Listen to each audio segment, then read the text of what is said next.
ছাত্রীবৃন্দ, আশা করি তোমরা ভালোই আছো। আমিও আল্লাহর ফজলে ভালোই আছি। তো আজকে তোমাদের পড়ানো হবে ব্যবস্থাপনা দ্বিতীয় পত্র। ব্যবস্থাপনা দ্বিতীয় পত্রের প্রথম অধ্যায়ের ভূমিকা অধ্যায়ের প্রশ্ন হচ্ছে যে ব্যবস্থাপকের গুণাবলীগুলো কী কী। ব্যবস্থাপকের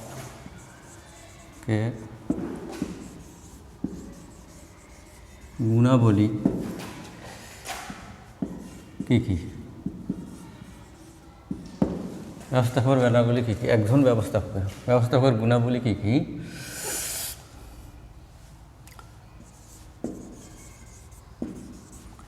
একজন ব্যবস্থাপকের গুণাবলীগুলো কী কী আলোচনা করব। এর প্রশ্ন। তো আমরা জানি যে প্রতিষ্ঠানের ব্যবস্থাপক একজন যেহেতু প্রশাসনিক লোক, তিনি সর্বা একটা প্রতিষ্ঠানের সার্বিক দিক পরিচালনা করে থাকেন। এই কারণেই ব্যবস্থাপকের কিছু গুণাবলী থাকা প্রয়োজন। কাজেই আমরা গুণাবলীকে 3 ভাগে ভাগ করতে পারি। ব্যবস্থাপকের গুণাবলীগুলো আমরা প্রথমে 3 ভাগে ভাগ করতে পারি। 1 নম্বর হলো সামাজিক গুণাবলী, মানসিক গুণাবলী, পেশাগত গুণাবলী। মানসিক গুণাবলী 2 নম্বরে সামাজিক গুণাবলী, সামাজিক গুণাবলী। আর হলো 3 নম্বরে মানসিক গুণাবলী, সামাজিক গুণাবলী এবং পেশাগত গুণাবলী। পেশাগত গুণাবলী,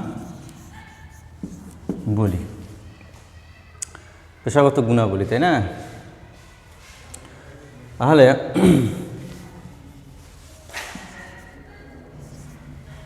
গুণাবলী, পেশাগত গুণাবলী, এখানে আমরা দেখতে পাচ্ছি যে মানসিক গুণাবলীগুলো কী কী। মানসিক গুণাবলী আবার বেশ কয়েক প্রকার। মানসিক গুণাবলীগুলোতে আমরা দেখতেছি 1 নম্বরে বুদ্ধিমত্তা।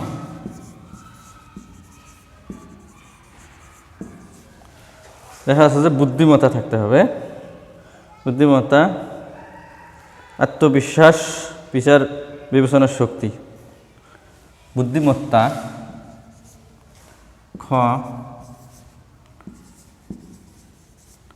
আত্মবিশ্বাস,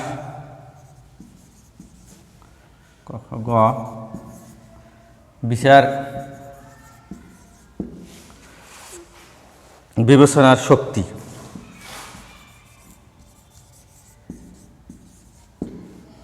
বিচার বিবেচনার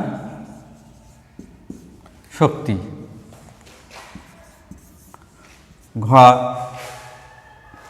সাধারণ জ্ঞান,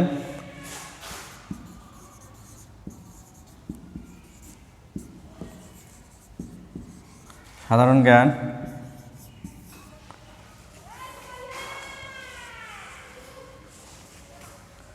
বাক নৈপুণ্য, বাক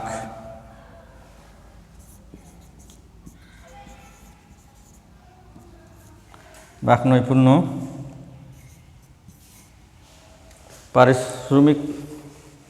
পরিশ্রম করার ক্ষমতা, পরিশ্রম করার ক্ষমতা।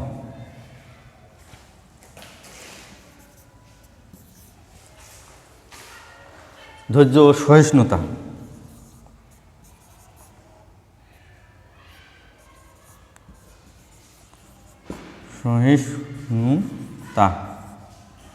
ধৈর্য ও সহিষ্ণুতা। তাহলে আমরা দেখতে পাচ্ছি যে ব্যবস্থাপকের গুণাবলীগুলা, একজন ব্যবস্থাপকের গুণাবলী কী কী? একজন ব্যবস্থাপকের গুণাবলীগুলো কী কী? একজন ব্যবস্থাপকের গুণাবলীগুলো কী কী?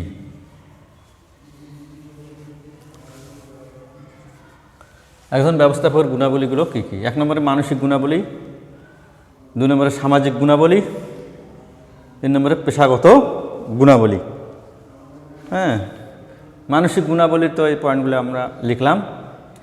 কাজেই একজন ব্যবস্থাপককে মানসিকভাবে অনেক গুণের অধিকারী হতে হয়। কারণ একটি প্রতিষ্ঠানে যেহেতু একজন ব্যবস্থাপকেই প্রশাসনিক দায়িত্ব পালন করে, যেহেতু একজন ব্যবস্থাপক যা করেন সে কাজগুলোকে ব্যবস্থাপনা বলা হয় এবং প্রশাসনের সাথে তার সংশ্লিষ্টতা আছে। প্রশাসন এবং ব্যবস্থাপনার মধ্যে একটা অঙ্গাঙ্গিভাবে জড়িত হয়ে প্রতিষ্ঠানকে পরিচালনা করতে হয়। এই কারণে মানসিকভাবে একজন ব্যবস্থাপককে কী করতে হয়? অনেক গুণাবলীর অধিকারী হতে হয়। সেই মানসিক গুণাবলীগুলা এখানে দেখা যাচ্ছে যে 1 নম্বরে ক, বুদ্ধিমত্তা। বুদ্ধিমত্তা থাকতে হবে। একজন ব্যবস্থাপকের কী থাকতে হবে? সাধারণ বুদ্ধিমত্তা থাকতে হবে। তাকে কি করতে হবে, হ্যাঁ, কোনটা কাজ কখন করতে হবে, এই বিষয়ে তার কিছু বুদ্ধি থাকতে হবে। নির্বুদ্ধিতা বা জড়বুদ্ধি সম্পন্ন হলে চলবে না। তাকে কি করতে হবে? তীক্ষ্ণ বুদ্ধি সম্পন্ন হতে হবে, অর্থাৎ স্বাভাবিকভাবে বুদ্ধিমত্তা, ভালো মন্দ বিচার করার ক্ষমতা তার থাকতে হবে এবং স্বাভাবিক ব্রেনের অধিকারী হতে হবে। কোনো জড়বুদ্ধি বা কোনো পাগল বা মানসিক বিকৃতি সম্পন্ন ব্যক্তি হলে ব্যবস্থাপক তার কাজ সম্পন্ন করতে পারবে না। এ কারণেই তাকে বুদ্ধিমত্তার অধিকারী হতে হবে। এটি একটি অন্যতম মানসিক গুণাবলী। এরপরে হলো আত্মবিশ্বাস। আত্মবিশ্বাস তাকে হতে হবে।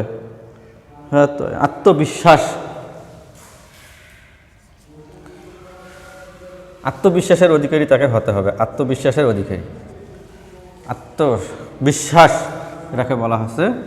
আত্মবিশ্বাসের অধিকারী তাকে হতে হবে।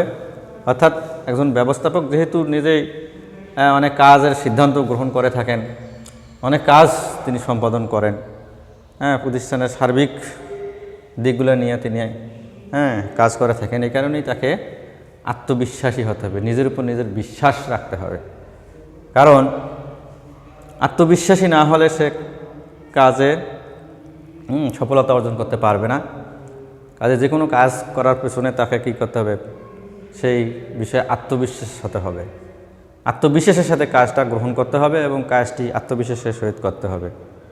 আত্মবিশ্বাস সম্পন্ন না হলে তার ব্যবস্থাপনা কার্যক্রম করা সম্ভব হবে না বা তিনি সঠিকভাবে ব্যবস্থাপনা কাজ পরিচালনা করতে পারবেন না। এই কারণে একজন ব্যবস্থাপককে অবশ্যই আত্মবিশ্বাসের সাথে, দৃঢ়তার সাথে, দৃঢ় মনোবলের সাথে কাজ করতে হবে এবং কাজে সফলতা তখন আসবেই। এটি একটি অবশ্যই মানসিক গুণাবলী। এরপরে দেখতেছি আমরা বিচার বিবেচনার শক্তি। বিচার বিবেচনা করার শক্তি তার থাকতে হবে।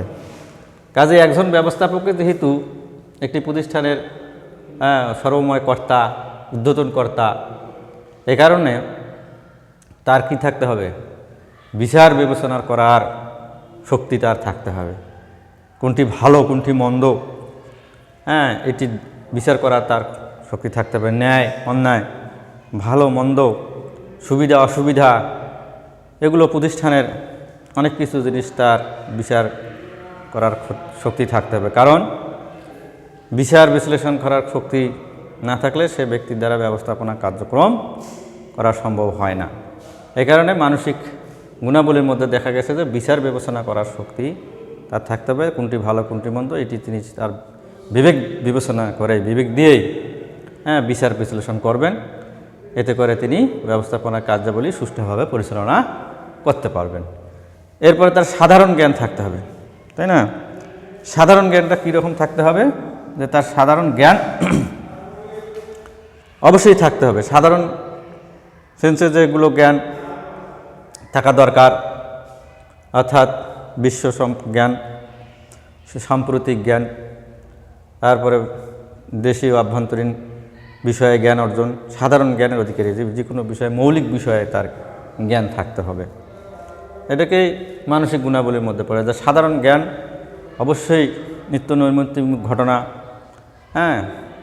যেগুলো সাধারণ সকলেরই জানা প্রয়োজন, সেই জ্ঞানগুলো তার থাকতে হবে, তাহলে সে একজন সফল ব্যবস্থাপক হতে পারবে। সাধারণ জ্ঞান সম্পর্কে তার অগাধ নলেজ থাকতে হবে, এই বিষয়ে যে কোনো বিষয়ে তার চিন্তা চেতনা করার সাধারণ জ্ঞান তার জানা থাকতে হবে, তাহলেই প্রতিষ্ঠানের সার্বিকভাবে পরিচালনা করা সহজ হবে এবং প্রতিষ্ঠানের কাজকর্মগুলো সঠিকভাবে পরিচালনা করা সম্ভব হবে। তারপরে বলা হয়েছে যে বাক নৈপুণ্য। বাক নৈপুণ্য ব্যবস্থাপকের জন্য বাক নৈপুণ্যতা গুণটি অত্যন্ত জরুরি আর কি। কারণ গুছিয়ে কোনো কিছু বলা প্রয়োজন, বাক নৈপুণ্য, কথার মধ্যে স্পষ্টতা জড়তা না থাকা, ভাষা সাবলীল ভাষা, অর্থাৎ মানসিক গুণাবলীর মধ্যে এটি একটি অন্যতম গুণাবলী। ব্যবস্থাপকের কথাবার্তাগুলো এলোমেলো অবসল না হয়ে সেগুলো কী হতে হবে, প্রতিষ্ঠানের স্বার্থেই সুন্দরভাবেই সেগুলো বাক নৈপুণ্য সহকারে প্রকাশ করতে হবে, তাহলে প্রতিষ্ঠান সুন্দরভাবে চলবে। আর যদি সেগুলো বাক নৈপুণ্য সম্পূর্ণ কেউই বুঝতে না পারে, তাহলে প্রতিষ্ঠানে এলোমেলো হয়ে যাবে, প্রতিষ্ঠানে হট্টগোল সৃষ্টি হতে পারে। এ কারণে একজন ব্যবস্থাপকের বাক নৈপুণ্যতা অর্থাৎ কথা বলার সৌজন্যতা, সাজিয়ে বলার ক্ষমতা থাকতে হবে। এরপরে কি চয় বলা হচ্ছে যে পরিশ্রম করার ক্ষমতা। পরিশ্রম করার ক্ষমতা তার থাকতে হবে, অর্থাৎ সেজন্য একটু পরিশ্রম করতে পারে, তাই না? পরিশ্রম করতে না পারলে আবার প্রতিষ্ঠানে সফলতা অর্জন আসবে না। এখানে পরিশ্রম করার ক্ষমতা তার থাকতে হবে, অর্থাৎ একজন ব্যক্তি যত ঘন্টা পরিশ্রম করা যায় প্রতিষ্ঠানের স্বার্থে অথবা দৈনিক কর্মঘণ্টা অনুযায়ী তার পরিশ্রম করার ক্ষমতা থাকতে হবে। প্রতিষ্ঠানের সার্বিক কার্যক্রম সঠিকভাবে পরিচালনা করার জন্য তাকে পরিশ্রম নিরলসভাবে পরিশ্রম করে যেতে হবে। এতে অলসতা কোনো স্থান নেই। অলসতা করলেই প্রতিষ্ঠানের অনেক সমস্যা হয়ে যাবে, কাজ পেন্ডিং থেকে যাবে, কাজ সম্পাদন করতে পারবে না। এ কারণে পরিশ্রম করার ক্ষমতা তার থাকতে হবে স্বাভাবিকভাবে। যে একটি প্রতিষ্ঠানের যে কর্মঘণ্টা, সেই কর্মঘণ্টা অনুযায়ী পরিশ্রম করার ক্ষমতা থাকতে হবে, এটি মানসিক গুণাবলী। এরপর কি ধৈর্য ও সহিষ্ণুতা। এরপরে গুণাবলী বলা হচ্ছে ধৈর্য ও সহিষ্ণুতা। ধৈর্যশীল হতে হবে, কারণ ধৈর্যই মানুষকে বহু দূরে নিয়ে যায়। অধৈর্য বা বেধৈর্য মানুষ কখনো সাফল্য লাভ করতে পারে না। কাজেই ধৈর্য ও সহিষ্ণু হতে হবে, অর্থাৎ সকলের সমস্যাগুলো সম্পর্কে সহিষ্ণু মনোভাব থাকতে হবে। ধৈর্যের সাথে সেগুলো মোকাবেলা করার চেষ্টা করতে হবে। ধৈর্য ও সহিষ্ণুতার সাথে কার্য করলে সে কাজের সফলতা অবশ্যই আসবে। কাজেই একজন ব্যবস্থাপকের এটি একটি অন্যতম মানসিক গুণাবলী, ধৈর্যের সাথে কার্য পরিচালনা করা এবং সহিষ্ণুতার সাথে সেগুলোকে সমাধান করা। এরপরে আমরা দেখতে পাচ্ছি যে আর কি সামাজিক গুণাবলী। একজন ব্যবস্থাপকের যেমন মানসিক গুণাবলী আছে, তেমনি একজন ব্যবস্থাপকের কিছু সাধারণ গুণাবলীও আমরা দেখতে পাচ্ছি। সাধারণ গুণাবলীগুলো আমরা একটু লিখে সেগুলো আমরা আলোচনা করব। সাধারণ গুণাবলীগুলো কি কি আমরা দেখি যে একজন ব্যবস্থাপকের সামাজিক গুণাবলীগুলোর মধ্যে আছে সততা ও ন্যায়পরায়ণতা। সামাজিক গুণাবলীর মধ্যে 1 নম্বরে সততা ও ন্যায়পরায়ণতা।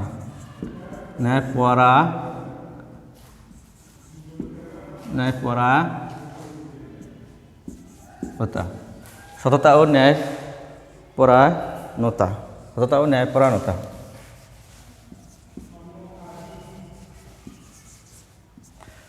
ও ন্যায়পরায়ণতা।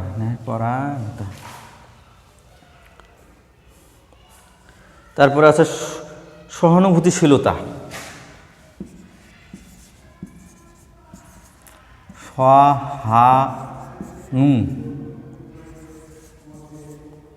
সহানুভূতিশীলতা।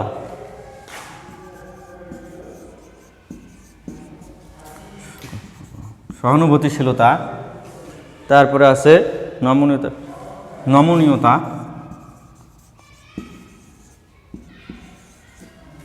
নমনীয়তা। তারপরে আছে পেশাগত গুণাবলী।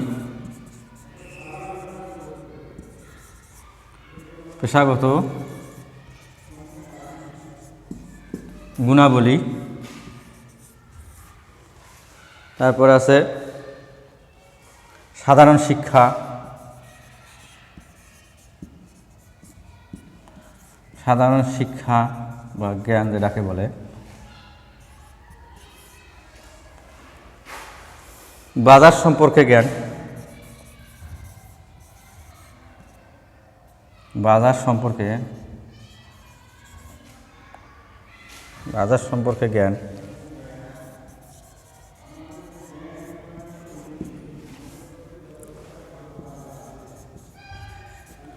বাজার সম্পর্কে জ্ঞান।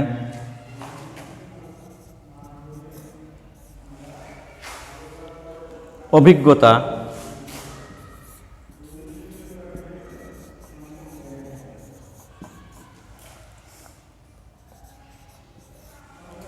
অভিজ্ঞতা। তারপর আছে পরিবেশ সম্পর্কে জ্ঞান।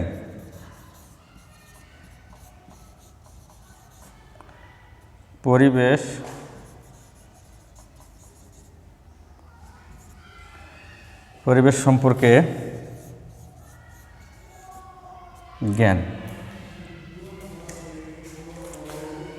তো আমরা দেখতে পাচ্ছি যে সামাজিক গুণাবলী, একজন ব্যবস্থাপকের কি কি সামাজিক গুণাবলী আছে। কাজে আমরা আগে বলছি যে একজন ব্যবস্থাপক যেহেতু একটি প্রতিষ্ঠানের সর্বোচ্চ পদে আসেন, তিনি একজন প্রতিষ্ঠানের সার্বিক দিক নিয়ে কাজ করে থাকেন, সার্বিক বিষয় নিয়ে কাজ করে থাকেন, সেহেতু ব্যবস্থাপকের যে মানসিক গুণাবলী যেরকম আছে সেরকম কিছু সামাজিক গুণাবলীও তার থাকতে হবে। সামাজিক গুণাবলীর মধ্যে দেখা যাচ্ছে যে আমরা সততা ও ন্যায়পরায়ণতা। সততা ও ন্যায়পরায়ণতা। কাজেই সততা ও ন্যায়পরায়ণতা একজন ব্যবস্থাপকের অন্যতম গুণাবলী। কারণ